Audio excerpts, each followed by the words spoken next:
Et cette attaque a eu lieu dans la zone dite des trois frontières. La lutte anti-djihadiste est-elle en panne au Burkina Faso? Eh bien, pour répondre à cette question, nous sommes avec Windata Zongo, directeur de programme au CARDIS, le Centre africain d'analyse et de recherche diplomatique et stratégique. Bonsoir, merci d'être avec nous. Oui, bonsoir madame.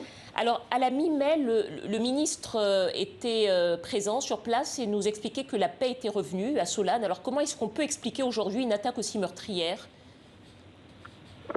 Oui, c'est vrai qu'il y a de cela un mois, le ministre Chérissi était dans la zone. C'était dans le cadre de l'opération Ouné dans la zone nord du Burkina. C'était dans l'objectif de rassurer la population quant à la volonté de sécurisation des forces de défense et de sécurité des populations. Mais il faut comprendre que cette partie du Burkina Faso est à la fois stratégique pour les FDS, mais aussi pour les forces terroristes djihadistes. Donc c'est une zone qui permet de faire la jonction entre le Mali et le Niger. Donc pouvoir l'occuper permettrait aux forces de défense et de sécurité du Burkina Faso de contenir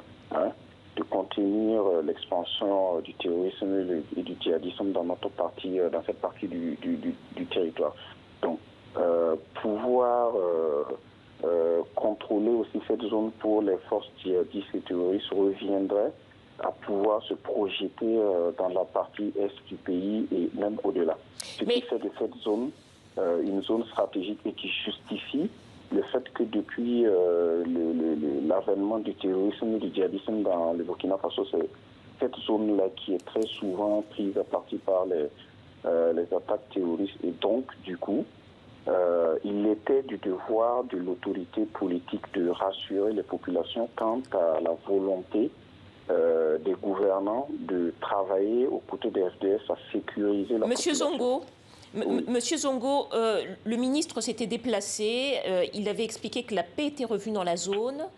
Quelques semaines plus tard, on a eu une attaque d'une aussi grande ampleur. Est-ce que c'est un revers pour les forces armées burkinabées? Est-ce qu'il faut s'inquiéter? Est-ce qu'il y a lieu de s'inquiéter pour la lutte anti-djihadiste après cette attaque, en quelques mots? Non, je ne pense pas qu'il faille s'inquiéter. On est dans une logique de guerre asymétrique, donc des choses comme ça. Et ce qu'il faut comprendre, c'est que il y a l'opération Ouné qui a été lancée par les gouvernants politiques dans justement le cadre de la sécurisation de cette zone. Et il y a eu dans ce cadre-là le démantèlement de bases terroristes dans la zone de Tinakov. Et je pense que les attaques terroristes qui ont lieu depuis une semaine sont une réponse des troupes djihadistes et terroristes à cette opération Ouné-là.